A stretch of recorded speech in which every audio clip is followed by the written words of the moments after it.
So today was kind of a big day for us as a family. It was our last day of the summertime where the kids are all going to be home from school before my older two go back to elementary school after Labor Day. And so the week before, we usually have them in activities like a summer camp, day camp type of thing that gets them in the routine again of bringing a lunch with them, getting up at a certain time, going out the door at a certain time, and getting someplace because it reduces anxiety. But there's a lot of other ways that we deal with anxiety at our house too because of the history that our girls, our older two, have from being adopted from foster care, and also because of their diagnoses with bipolar. They struggle with anxiety a lot, and so one of the tools that I found really, really helpful is this book, When My Worries Get Too Big. It's kind of geared to the children themselves, and I would say probably it's a good tool for a kid who's between sort of 6 and maybe 10. And it goes through a thing where it describes how anxiety affects us, what it is, the kinds of things that you would not feel anxiety about, that you feel good about, that feel stable and you feel confident about would be a level 1 on the spectrum in terms of being able to self-assess. And then it goes all the way through a 2, a 3, a 4, you're starting to get really stressed out. At a 5, you're at red alert where your head's going to pop off any second because you're stressing out so bad about, a friend doing something that made you upset when you're playing at their house, or a substitute teacher comes in the second week of school and the child already is anxious about the new school year and now there's this new teacher in the room, and those kinds of things would send a kid over the top for red alert.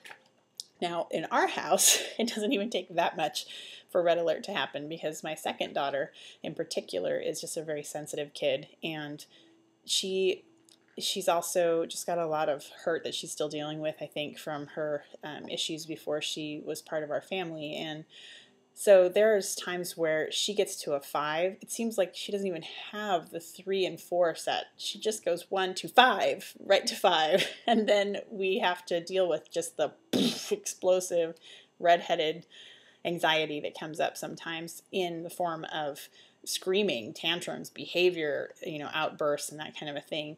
That would look like behavior problems if you didn't know that she struggled with anxiety a lot. So today she was really upset because I had misunderstood her.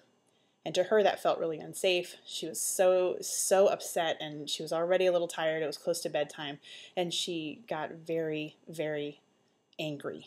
And she went straight to a red alert. It went straight to a 5, and I was able, when she clumped up against the wall and wouldn't talk to me and started screaming and banging her elbow into the wall and showing me she was totally overwhelmed with anxiety, I pulled around her using one of the strategies in the book, just held her, kind of breathed softly and deeply in her ear, helped her to close her eyes, to take 3 big breaths, to put her mad into her own hands instead of taking it out on things and being destructive to stuff, and just push as hard as she could between her hands. And I was able to say, hey, you're at a 5. What can you do? What can I help you do to get back down to a 4, a 3, a 2? And as we breathed together, she started to melt into my hands and to calm down. And we do this sometimes many times a day. Today, that particular instance, it worked. There were probably 5 or 6 other instances that it didn't work because I didn't catch it early enough. But it is a tool that I've really found helpful, and I recommend picking this book up if you have a kid who really struggles with anxiety. So all the best as you get started into the transition of the school year.